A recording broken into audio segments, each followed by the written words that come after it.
I'm Lee Zeldin. After watching Kathy Hochul's State of the State address, it's clear that our state under Hochul is leaping off a cliff.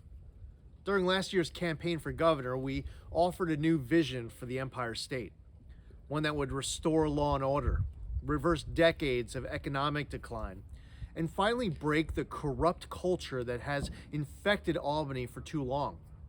You didn't hear Hochul talking about fighting corruption, did you? Millions of New Yorkers voted for our agenda. I received more votes than any Republican statewide in 52 years because of a desperation to save our state. Yet amazingly today, it is clear Kathy Hochul has confused the results of what was the closest gubernatorial election in a generation for a mandate to continue the same failed policies that caused our state's spiraling decline. Even worse is Hochul's vindictive declaration of war on New York's suburbs, masked as a housing plan. It's a proposal to replace local control with Hochul control. She doesn't understand that New Yorkers don't want to be ruled by an emperor governor. The people want to be in charge of the government, not the other way around. It wasn't just Republicans who voted for change. It was Democrats and independents as well, Asians, Hispanics, and many others hitting their breaking point in our state. These are voters desperate for a chance to succeed, struggling to make ends meet, concerned about crime and their kids' education. New Yorkers are rightfully angry about politicians in Albany prioritizing criminals over law-abiding citizens. These are the New Yorkers who are marginalized and suffering in silence, cowed by the woke mob rule that has reduced the concept of freedom to a punchline. They've been canceled by one-party rule, and Democrat governors who told them time and time again to leave the state, get out, they say, if you don't agree with their vision of New York. These Democrats pretend to worship the idea of diversity, but they don't practice it. They preach to the sanctity of the ballot, yet they illegally conspired to deprive millions of voters of fair voting districts. They claim to care for those in need, yet they eagerly release career criminals to prey disproportionately on the weak and the vulnerable amongst us. They talk about promoting a strong middle class while seeking to make more of them dependent on government handouts.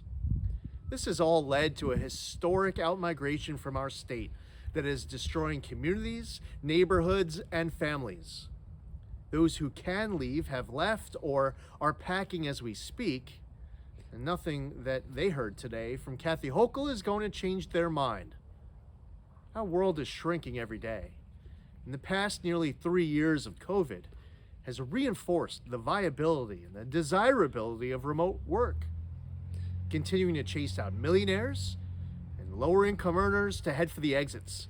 New Yorkers look to states down south and believe that their money will go further, they will feel safer, and they will live life freer. This permanent flight of individuals, families, and businesses are leaving the rest of us behind to shoulder the costs of a corrupt crony welfare state. New York's tax policy is unsustainable. And coupled with the state's stifling regulatory climate and other poor economic factors, there's a rising affordability crisis.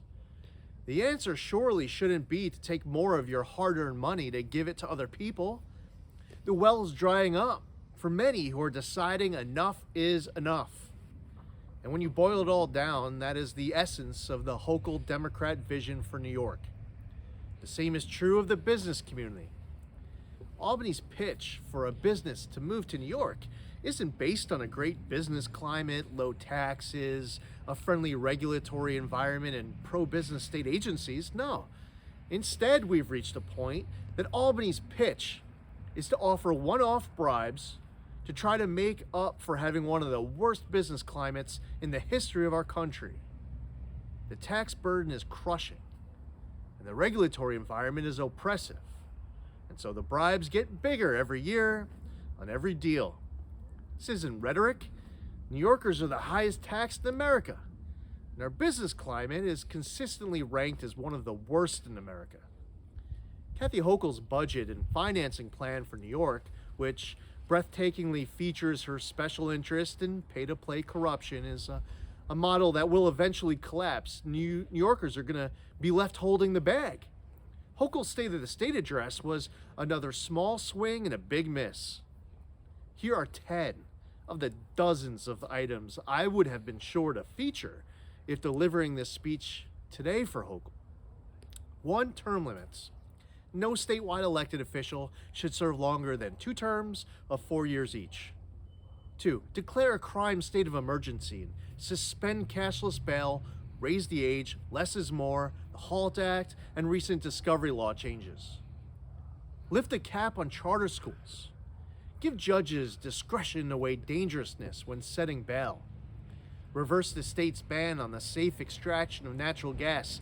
Approve new pipeline applications. Enact the largest tax cut in the history of the state. Rehire all public sector employees who were fired for their personal decision against receiving the COVID vaccine. Fire weak district attorneys who refuse to enforce the law, including Alvin Bragg. Refuse to meet with any campaign contributors soliciting business from the state. In the meantime, New Yorkers will continue to suffer with incompetence and fraud with no accountability. Hundreds of millions in taxpayer dollars doled out in pay-to-play corruption scandals like Hochul's COVID testing debacle that grew more brazen every day. Billions just vanished in fraud. And Hochul's incompetence doesn't just waste taxpayer money, it costs lives. The Buffalo area saw 44 people recently die in a storm that was accurately forecasted a week ahead. This is a failure of leadership and a failure of management. And once again, those who suffered the most are those who are the most vulnerable. The truth is, in Albany, our state is run by a cabal of back-scratching politicians whose only endgame is the maintenance of the status quo. We won't see an accounting of what went wrong in Buffalo. Like we will never see anyone held accountable for the deadly nursing home policy that killed thousands of our parents and grandparents. Nothing Kathy Hochul said today is meant to change that. Despite the dire reality of life in New York under Kathy Hochul, I have faith in the rest of us as New Yorkers, in the strength of New Yorkers. In recent days, we have seen that strength of faith and family on display. We've seen how faith can bring us together, how family give us strength, how faith amplified by the power of social media can be a tool for good, how faith can transform the most dire circumstances into a bastion of hope. The remarkable recovery of Damar Hamlin, his strength, his belief, his family is a testament to the best of us. The very best of New Yorkers is inside of us, each and every one of us. Faith and family are not antiquated concepts. They should not be derided, demeaned, or dismissed. A shared faith for the future, whatever your faith is a source of strength, a source of hope. The hope that keeps us striving for a better New York. Let's go save our state.